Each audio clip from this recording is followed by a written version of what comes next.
Jonathan?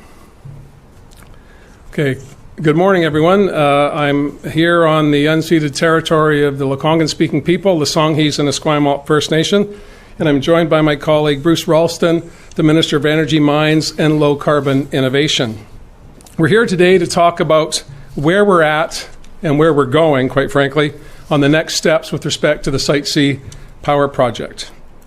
As you know, the project has been facing significant challenges. First, managing the contract that the BC Liberals signed has been difficult because it transfers the vast majority of the geotechnical risk back to BC Hydro. Secondly, the COVID-19 pandemic has presented challenges and construction delays that we could have never foreseen.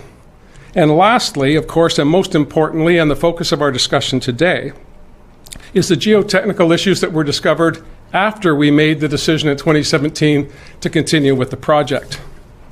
As a result, we took the following actions. We asked experts to examine the project and offer independent advice. Peter Milburn has provided us with recommendations that mean we will have stronger project oversight, improved risk management, and a better construction and claims management process with respect to the contract. And we're moving forward on all of those recommendations. As well, we're putting in new leadership on the board of BC Hydro.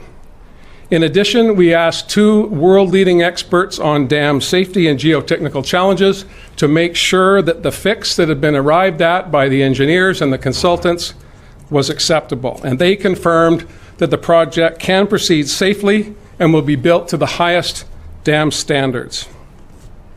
Based on this advice, we're confident that the project can and should be completed safely. So today I am confirming that the Site C Clean Energy Project will be completed. That decision came through due diligence and care and deliberation on what was in the best interest of all British Columbians, and I believe today we've made the right decision. Completing Site C will help power our province well into the future with clean energy as we electrify our economy. It will keep our rates among the lowest in North America, and that, of course, is what everybody wants at home and around the province today. Cancelling Site C when it was half done would have meant laying off 4,500 workers just as we're coming out of the economic impact of the pandemic. It would have left us with a $10 billion debt and nothing to show for it. That $10 billion debt would have meant a rapid increase in rates for people, on average about $216 a year starting right away, and that was also something that we were not prepared to do.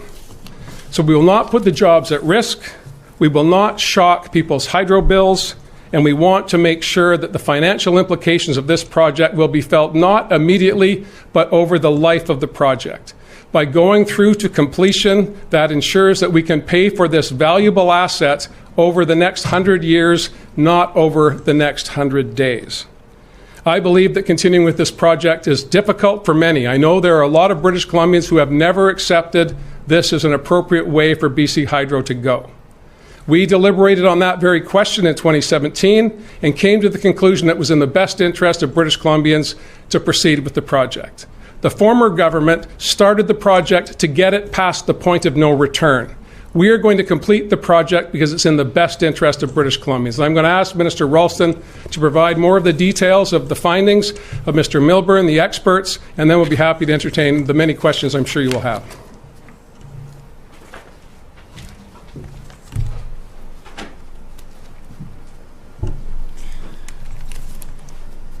Good morning. Thank you, Premier.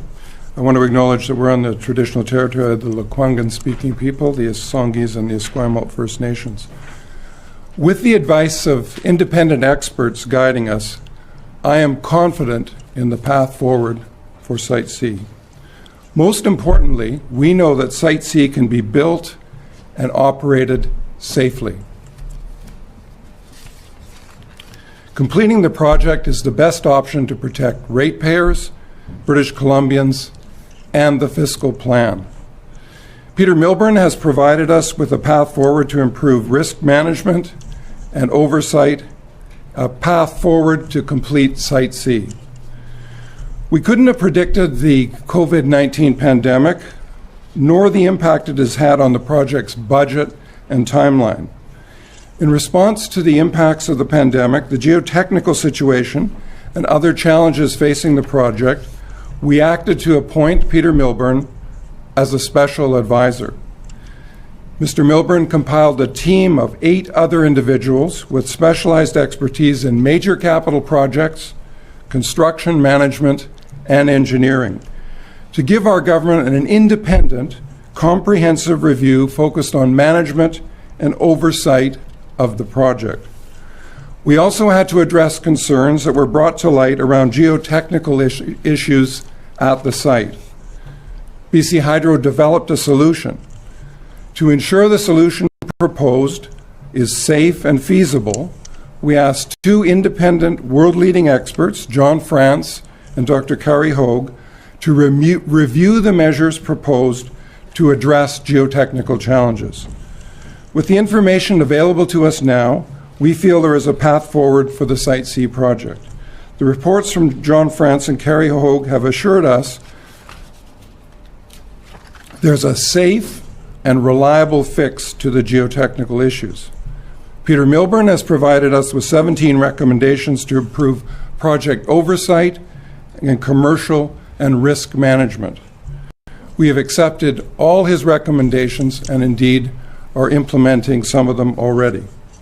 As the Premier mentioned, we are making changes at BC Hydro and bringing in new leadership. Doug Allen will replace Ken Peterson as chair of the BC Hydro board. Mr. Allen has extensive experience in the public and private sectors, most recently on the board of directors at ICBC. He is also the previous interim CEO of TransLink and BC Ferries and has served as the deputy minister of 5 different provincial ministries. Our decision to continue Site C is also based on the stark financial realities when comparing the impacts of completing the project versus those of terminating it. Site C is over half built and employs 4,500 workers. Cancelling the project at this point would immediately leave British Columbians on the hook for at least $10 billion with no asset to show for it. That amount of debt cannot be spread out over decades like the cost of completing the project, but would have to be taken on immediately by taxpayers or ratepayers. In either case, the impacts would be severe and would deal a crippling blow to people and to BC Hydro when we are trying to build back lives and businesses from the impacts of the pandemic. And at the end of the day, we would still need to invest in new sources of power to meet BC's future energy needs and our climate targets. Our government takes the situation at Site C seriously. A year-long delay due to COVID, foundation enhancements, and other cost pressures.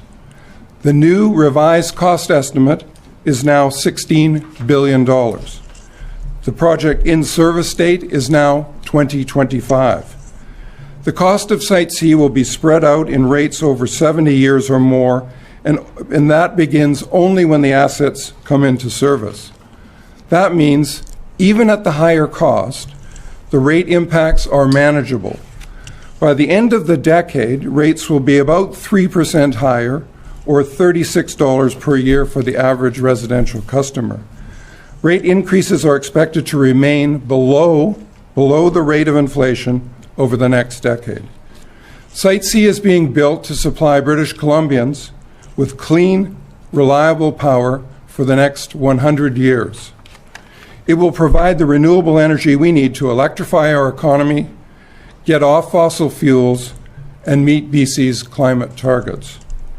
We are going to need significantly more renewable energy as we make the switch to electric vehicles and power our buildings and industries with clean electricity instead of fossil fuels. We have kept the people of British Columbia at the center of our decisions throughout our deliberations on Site C. We needed to make sure it was based on comprehensive, independent analysis. I appreciate everyone's patience while we gathered the expert information and took the time to digest, understand, and to act upon it. Continuing with Site C is the best decision for today and for the future. Thank you.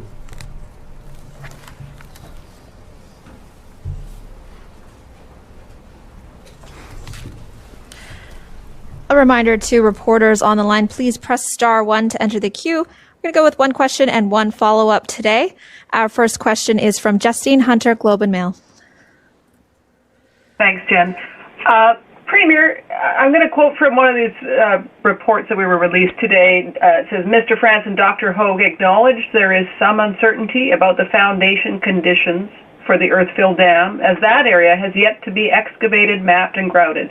So my question to you is, how confident are you that this project will actually be completed and in service on time and on the new budget of $16 billion? Well, I'm confident with the recommendations that Peter Milburn brought forward and the advice and counsel of experts with respect to dam safety and new leadership at the Project Assurance Board as well as at the chair of BC Hydro. We will be looking at these issues in extreme detail over the next number of years, and I am confident that we will get a finished project that will provide energy for British Columbians for generations to come. Follow-up? Yes, and I assume that means at that price of $16 billion, Premier, but you also promised more project oversight back in 2017. This fall, you said you were unaware of the emerging geotechnical problems until they were publicly disclosed in the summer. So now you're making all these changes to improve oversight. You've got new leadership. How did we get $6 billion into this project without seeing these gaps in oversight that you're now addressing? Well, Mr. Milburn's report says that the oversight processes that were put in place were appropriate, but we perhaps populated those committees with the wrong individuals. And that's not a slight on those individuals, but he suggested that we have different expertise at the table. In addition, the technical advisory committees were looking at solutions. My father-in-law was an engineer. If you know any engineers, they're focused on fixing things, finding problems, and then seeking solutions. So the team at that Site C at the project found a challenge, and then they set about trying to solve that challenge. That information did not come completely to government until this past year, last May and into the summer of 2020. And that is as appropriate as it should be, I believe, in these circumstances, but we need to do better. Mr. Milburn lays out the path for that to happen, and we're going to put in place the appropriate individuals to ensure that that information comes to government in a timely way. We'll be managing it through the processes internal to government, as well as new processes at BC Hydro. Next question is from Vaughn Palmer, Vancouver Sun. Good day, Premier. The Milburn Report, page 19. We find it important to note that the risk of additional geotechnical issues on this project continues. In light of that assessment, why should anyone assume this is the end of the overruns and the end of the geotechnical problems with Site C? Well, Vaughn, as you know, this piece of British Columbia has been reviewed and analyzed and assessed for decades and decades with the view of constructing a hydroelectric dam. We were aware before the BC Liberals entered into the contract that they signed to get the project going of the challenges on the left bank of the project. The BC Utilities Commission, had they been asked early in the process, may well have had expert witnesses giving that information directly to the public. The BC Liberals short-circuited that. That information wasn't made public. In 2017, when we were reviewing the go-ahead or cease the project, we were aware of geotechnical challenges on the left bank. We asked the appropriate experts at that time, we deliberated, and we made the choice to proceed. The challenges on the right bank, which were the subject of the significant challenges that we discovered coming to government last year, were not known at that time. And in fact, it was a 5 millimeter shift 35 meters below the surface that alerted the engineers at the project that there may be difficulty in that area. So they set about coming forward with solutions, and that's what brought us here today. I am confident, based on all of the work that's been done over many, many years, the team that is in place today and the additional eyes and ears that we're going to be putting in place will be sufficient to get the project completed within the allocated resources that Treasury Board's made available. Vaughn, do you have a follow-up? Yeah, the Milburn report faults hydro on a number of points: anticipating risk, quantifying risks, tracking risks, mitigating risks, and communicating all that information about risks to the provincial government. Do those successive failings explain the change of at the top at BC Hydro that you've announced today? And should we assume there will be more changes in staffing and leadership at BC Hydro in light of these large number of failings on the risk management file? Well, this has certainly been a challenging project, Vaughn. Mr. Milburn's report lays that out in intimate detail. We believe that Doug Allen has the right set of skills and experience within government, within Crown corporations, as well as within the private sector, to bring to bear the types of changes that Mr. Milburn is recommending. So I'm confident that those shortcomings, and I don't want to, again, Mr. Milburn is abundantly clear that there was no malice here. There was no nothing other than maybe what they characterize as engineer bias, which is there's no problem that we can't fix. And I accept that. And now we need to make sure that when problems are emerging, we hear about them when they're discovered, not at the point where the engineers believe they've found the solution. I think those basic changes that Mr. Milburn recommends will be implemented by Mr. Allen, and we'll be in a much better position as a result. But I am not here today to put blame on anyone. The project has been beset with challenges before it began, when it was begun by the previous government, and when we inherited it in 2017. But as Bruce said, and as I fully agree, we need to get this completed to benefit not this generation, but future generations. This asset is not for tomorrow or next month or next year. It's for the next 100 years. And as we are living in a carbon-constrained world, the more green energy we can build, the better off British Columbians will be. We need to keep rates down for people. Suspending the project would have not achieved that goal, would have put 4,500 people out of work. And as we come out of a transformative global pandemic, we need to stay the course, get this project completed, and continue to be world leaders when it comes to green energy. Our next question is from Tanya Fletcher, CBC.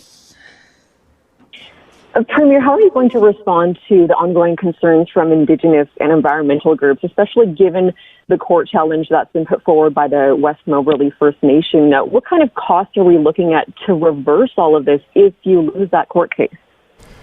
Well, the West Moberly case, I believe, is not slated to be heard until next year, next spring. So it's over a year away. We are in discussion with the West Moberly on a range of issues of mutual concern, not just around this project, but a whole host of issues that will affect the West Moberly. We've had a very positive working relationship with them when it came to protecting caribou, and the caribou solution that we came up with together was a direct result of extraordinary leadership by West Moberly. West Moberly is supportive of natural gas developments in their communities or in their territory. This is an issue that has been a significant concern to West Moberly for decades. And we will continue to work with them to try and find a way forward, not just on this project, but all of the other mutual interests and mutual concerns that we have in their territory. Having said that, there are a host of other Indigenous communities that are benefiting significantly from this project. They have benefit agreements in place. Businesses have been started, small contractors to provide services at the site. People are working on the site.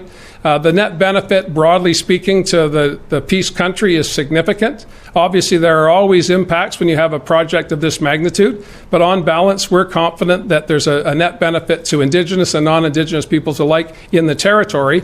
And again, this is not a project for next week or next month or next year. It's a project for generations to come. Tanya, do you have a follow-up? Yes, please. Thank you. A number of those First Nations have said in the past that they signed benefit agreements under duress because they believe there's no way to stop the project. What does this say about your approach to nation governance? Those contracts were not, those benefit agreements were signed by the previous government. If there was any duress, that was never brought to my attention. We inherited a project that we wouldn't have started, and we are doing the best we can to live up to the obligations that the former government put in place on the people in the region, on the people of British Columbia with the contract that they signed. And we are doing what I think all British Columbians would expect of us. Doing the best we can to deal with circumstances as they present themselves. Life is complicated. Government is complicated. We could have not anticipated a global pandemic. We're managing that to the best of our ability. The people of British Columbia are working hard and making significant sacrifices. It's not any different in this instance. If there are concerns about the agreements, I've not heard directly from any Indigenous communities, but I certainly look forward to talking to the Minister, Murray Rankin, to ensure that we do a review based on the information you just provided me. Next question is from Mary Griffin. Check. Oh, hi. Thanks very much for taking my question. Premier, I'm just pivoting a little bit to ask. I know you tweeted about it yesterday, but Dr. Henry was asked and commented on these threats against her colleagues, and her family. And I was just wondering what your thoughts were on that, how she's the continuing focus of these anti-COVID people out there. Well, it's very disconcerting and alarming. I have such an enormous respect and admiration for Dr. Henry. We've spent the past year spending way more time together than either of us ever anticipated. I am grateful for her advice. I am so appreciative for the leadership she's providing in British Columbia. And for those who have disagreements or squabbles or are unhappy with the situation we find ourselves in, get in line. All of us are unhappy about where we're at, and none of it has anything to do with Dr. Henry. She is providing stellar leadership and guidance to government and to the people of the community. There's no place for those types of accusations and slanders and attacks, whether they be on social media, whether they be in a mailbox, or whether they be in front of a building. I'm a politician. I signed up for this. People want to yell at me. I get that. I respect that. That's their right. But no one has a right to treat the head of the public health office the way that some people have been acting. It's absolutely inappropriate. Your parents would be ashamed of you. Do you have a follow-up, Mary? I don't. Thank you very much. Our next question is from Matt Prepost, Alaska Highway News. Hello, Premier. I'm curious whether the province plans to pursue any federal funding to pay for the increased costs of completion. That's not contemplated at this time. We are working with the federal government on electrification plans, interties and transmission lines to move energy to parts of British Columbia that are underserviced. We want to get communities off diesel, for example. We want to reduce our dependence on fossil fuels to power our economy, and we're always in discussions with the federal government when it comes to electrification. But with respect to the construction of the Site C Clean Energy Project, that is an undertaking that's the responsibility of BC Hydro. The province wants to work with the private sector and the federal government to see where we have other opportunities to move that electricity so that we can meet our mutual objectives, federal and provincial, both orders of government, to reduce our dependence on fossil fuels. Matt, do you have a follow-up? I do. BC Hydro has signed a number of agreements with Peace Region communities and First Nations, contributed funds for various initiatives to offset the construction impacts. I'm wondering if the $6 billion of additional budgetary costs announced today includes any new monies for Peace Region communities for those construction impacts. If so, how much? And if not, why not? Good last one question. The answer is no. The budget increase is focused on meeting the geotechnical challenges, the contract issues, and the impacts of COVID. That's not to say that we're not in dialogue with communities in the region, and not just about how Site C has impacted, the construction project has impacted those communities, but other ways that we can benefit from the activity that's taken place over the past number of years. I'm always open to discussing with Indigenous communities and non-Indigenous communities how we can work more closely together to meet the needs of those different areas. One place I would look to is the Fair Share program that's active in the Peace Country. That was brought in by, at the time, Minister Mike Farnworth in the 1990s to share the resource wealth in the region with those areas that were outside of the economic activity zones. And that's been a very popular program that was started by the NDP, kept in place by the Liberals, and is still in place today. So we're always mindful of this. I think about the work that the NDP did to try and address some of the challenges of the Columbia River Treaty and the Kootenays. We established the Columbia Basin Trust so that we could continue to put back money into the region that is the benefit of the economic activity that happened there.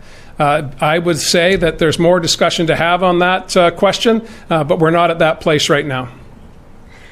Next question is from Richard Zisman, Global. I want to change tacks a bit here and talk about the vaccine rollout. We had a federal approval today for AstraZeneca. Will British Columbians get the choice of what vaccine they can have once we start getting into mass vaccination start April? We're going to be having, as you know, a pretty exhaustive press conference on Monday with Dr. Henry, Minister Dix, and Dr. Penny Ballum and myself to talk about where we're at with the rollout, what phase we're at, and how the AstraZeneca approval and any other approvals, whether it be the Johnson & Johnson Janssen vaccine, will impact our plan going forward. But in terms of selecting from the range of options, I don't believe that's part of the plan at this point. But that's a very good question for Monday. What I will say is that we have seen an increase in shipments from the federal government of both Pfizer and Moderna, which is fantastic news. We know we've got through the 2-week period where we knew we were going to be dry, and that's behind us. The approval of AstraZeneca gives us another option to look at how we can manage the various and sundry issues and interests when it comes to the vaccination program. I believe that British Columbians should take great comfort in the fact that there are now more options. How that will play out in the months ahead is up to the public health officials, not to me. Richard, do you have a follow-up? I look forward to that announcement on Monday. I'd also like to know what the province will do to guarantee we don't see the same rollout issues we have seen in Alberta in terms of crashing websites when people register, as well as long lines of people waiting to get their vaccine. What can you do to assure British Columbians that the resources and the foundation will be in place to not have these sort of technical challenges when people start this mass vaccination program? Yeah, we'll be able to answer in more detail, Richard, that question on Monday. I don't want to preempt Dr. Henry and Dr. Ballum. They've been working extremely hard to make sure that we are in place and ready to go when the supply that's been committed to us by the federal government arrives. We have a plan. It's vigorous and it's focused on addressing those that are most at risk.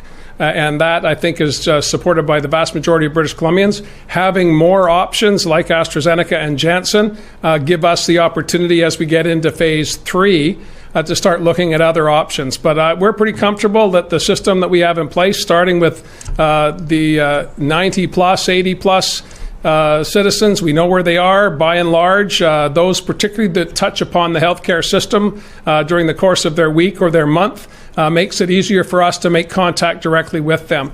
There may well be challenges with websites and registrations, but I don't want to assume that. I'm assuming that we're going to do the best we can, and we'll have a lot more to say about that on Monday. Next question is from Laura Dillon-Kane, CP. Hi there. I'm just wondering if you can confirm that this is the last cost overrun that we'll hear about. I'm wondering how British Columbians can feel certain that you won't be up here in a year or two saying the project now costs $20 billion or $25 billion. Well, why we took the time to make sure we got this right was we don't want to keep doing that to British Columbians. We want to make sure that, first and foremost, that we could proceed with a project that was going to be safe and provide the benefits that we all anticipate will flow from a large green energy project, 1,100 megawatts of capacity, 5,000 gigawatt hours of electricity. That helps us backstop the need for more renewables. Having that dispatchable power, having that battery, as you will, gives us the opportunity to bring on more sources of clean green supply. I am confident that the numbers that we put forward today, as based on the assessment of Treasury Board and hydro officials, are certain for today. But the future, I wouldn't have anticipated a global pandemic. So I'm holding my counsel on these questions for that very reason. I'm confident that what we've said today will be the final product. But I wasn't confident that we would. I was worried about the influenza season last year, not COVID-19. Laura, do you have a follow-up? No, I'm good. Thank you. Our next question is from Rob Buffum, CTV2. Oh, hi, Premier. And I guess thanks for taking my question. And I guess to the last question, if I understand it correctly, the increased $5.3 billion, half of that is attributed to COVID as well as the geotechnical issues. But that means the other half of it isn't related to COVID or geotechnical issues. So doesn't that stand to reason there is a decent likelihood this cost is going to increase at some point in the future? Well, I'll take a stab at that, Robert, and then perhaps I'll let Bruce weigh in. The final distribution of this budget increase won't be finalized until the project is complete. We know the impact of COVID. We know the impact of the geotechnical fix to the slight movement, the 5 millimeter movement that was detected because of the superior nature of technology today. But the remaining budget items are there to manage the contracts that I've said at the outset have been challenging, and making sure that we have in place rigorous contract management processes. I don't know if, Bruce, you want to add anything to that? Thanks, Premier. The only thing that I would add would be just to say that the project is now 50% complete. So costs become, as you proceed in the project, costs become clearer. What I think is the reality of a project of this scale is that the costs are very interrelated. There are knock-on effects from one delay or one increase in costs have ramifications for the whole project. So we will be able to assess those when the project is complete. But in terms of disaggregating individual costs at this point, it's difficult to do with any real effect. Thank you. Rob, do you have a follow-up? I do. I'm just wondering, Premier, back in 2017 when you announced the project was going ahead, you expressed how difficult that decision was to make in talking about the $10.7 billion budget. If you'd known then that it was going to balloon to $16 billion, would you have gone ahead with it? And looking back, do you have any regrets that you did? No, I mean, it was a very difficult decision in 2017. I said at that time this wasn't a project that we would have started. But once we looked at the challenges at that point, it was a write-off of some $4 billion. I didn't believe, as a new government just sworn in, that was the best way to start our relationship with the people of British Columbia. I did not want to saddle people at that time with a $4 billion hole in the ground. Well, it's now up to $10 billion of what would be foregone costs, but as Minister Ralston says, the project is half completed. The river diversion has taken place. The costs going forward are going to be less than the costs that we've had behind us. But it was a tough decision at the time. This was less difficult because, quite frankly, I had come to terms with the fact that we were proceeding. I saw the benefit to 4,500 people having family-supporting jobs and being able to pay their mortgages and get their kids new hockey gear and get into a dance school and all of the things that families do. And so I appreciate there are a significant number of British Columbians who have never been supportive of this project, and they are not going to be any happier today than they were in 2017. But what I have learned, Robert, I have to say quite candidly, over the past 3.5 years is that I don't have the luxury of fretting over the past. I have an obligation to make sure I'm focused on the future. And that's what I've been trying to do since I was sworn in as Premier, the first time and the second time. I believe that this is in the best interest of British Columbians, not just for today, as I've said, but for generations to come. There were many people that were opposed to the Peace dams. There's 2 on the river already. Back in the 60s and 70s, there were people who were opposed to the dams in the Kootenays during the 60s and 70s. But to a person, I would suggest that the benefit to British Columbians of having those assets is profound. We are ahead, light years ahead of most other jurisdictions because we have those clean energy assets as we meet the challenges of climate change. So, no, I'm comfortable that we're making the right choice. If we weren't, I would make a different decision. We have time for one last one today, and this will come from Sarah Cox Narwhal. Yes. Can you hear me? Go ahead, Sarah. Can you hear me? Yes, I can. Yes. Premier, you mentioned the BCUC. So we have a situation where the BCUC has been asking for overdue Site C quarterly reports from BC Hydro for some time now, and that's been a bit of a theme. Will the government restore the full oversight function of the BCUC with regard to the Site C project? Thanks very much. I've asked BC Hydro to bring the quarterly reports and the annual report up to date. They have fallen behind. There was also a series of questions that BCUC posed to BC Hydro. I've asked BC Hydro to answer those questions. Mr. Allen, who's taking over as the chair of the board, is aware of my views. Sarah, do you have a follow-up? Yes, I do. As we know, there are a few other large hydro dams in the country that are seriously over budget, the Muskrat Falls Dam in Labrador, the Kiak Dam in northern Manitoba. In both cases, there has been an inquiry. In the case of the Muskrat Falls Dam, a public inquiry. There have been calls for a public inquiry into Site C to look at what went wrong, when, and how. Has the government considered a full inquiry with testimony under oath to look at what has gone wrong with this project? No, we haven't. Thanks, everyone. That's all the time we have.